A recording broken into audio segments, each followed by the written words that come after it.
Hello दोस्तों, मैं आपकी राधिका। कई दिनों से मेरी शादी में गए हुए थे, तबीयत खराब हो गई थी, गीत नहीं बन पा रहे थे, तो मैंने छोटे छोटे शॉर्ट डाल दिए थे शादियों के। तो आज आप लोगों के लिए बहुत ही सुंदर सा एक गाड़ी गीत लाई हूँ। आप लोग सुनिए, आनंद लीजिए। बहुत ही प्यारा गीत है, आप लोग सपोर्ट करिएगा। तो ये देखिए, कन्हैया हमारे गैया चरा रहे हैं, मुरली बजा रहे हैं मनमानी। और देखिएगा, जब गोपियां सुनती हैं तो कितनी व्याकुल हो जाती हैं। तो सुनिए आप लोग, गीत बहुत ही अच्छा है। नदिया किनारे कान्हा गैया चरावै, अरे बसिया बजावै मन मानी। हाँ सीताराम से बजो, अरे बसिया बजावे मन मानी। हाँ सीताराम से बजो। नदिया किनारे कान्हा गैया चरावै, अरे बांसिया बजावै मन मानी। हाँ सीताराम से बजो।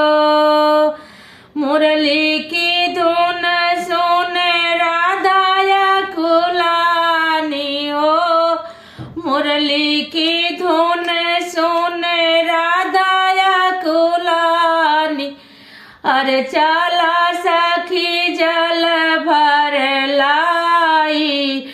हाँ सीताराम से बजो, अरे चला सखी जल भर लाई। हाँ सीताराम से बजो।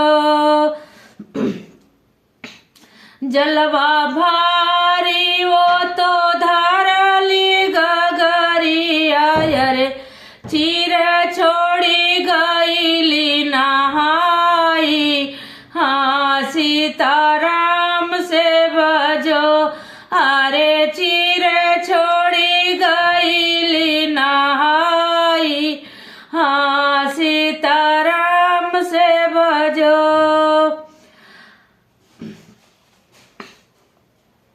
कदमा की डरिया से उतरे कन्हैया हो, कदमा की डरिया से उतरे कन्हैया, यार चीरा कली है चूरा।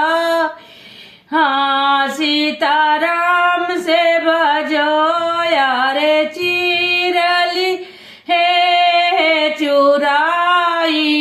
हाँ सीताराम से बजो। नदिया किनारे कान्हा मुरली बजा वही, अरे बासिया बजा वही मन मानी। हाँ सीताराम से बजो। हाथ जुआड़ी राधा बिनती करत है हो, हाथ जुआड़ी राधा बिनती करत है, अरे चीरा तू दिया वो कन्हाई। हाँ सीताराम से बजो, अरे चीरा तू दिया वो कन्हाई। हाँ सीताराम से बजो। तुमका तो चीर जबई हम दिया बई हो, तुमका तो चीर जबई हम दिया बई, अरे जलावा से होई जइबू न्यारी। हाँ सीताराम से बजो, अरे जलावा से होई जइबू न्यारी। हाँ सीताराम से कैसे कहो भाई कान्हा जलावा से न्यारी हो, कैसे कहो कान्हा जलवा से न्यारी। अरे जलवा में ठाड़ी उघारी। सीताराम से भजो यारे जलवा में ठाड़ी उघारी। हाँ सीताराम से भजो।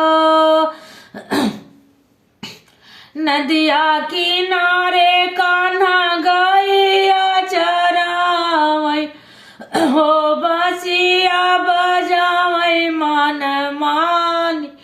हाँ सीताराम से भजो यारे बसिया बजावै मन मानी।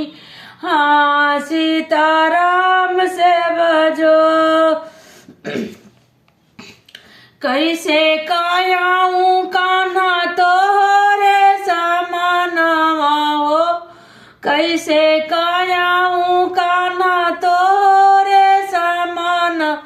वायर तू तो पुरुष हम नारी। हाँ सीताराम से भजो यारे तू तो पुरुष हम नारी। हाँ सीताराम से भजो। नदिया किनारे कान्हा गैया चर हवै अरे बसिया बजावै मन मानी। हाँ सीताराम से भजो यारे बसिया बजावै मन मानी। हाँ सीताराम से भजो। कैसा लगा? बड़े हल्के में गाया, तबीयत बहुत खराब थी।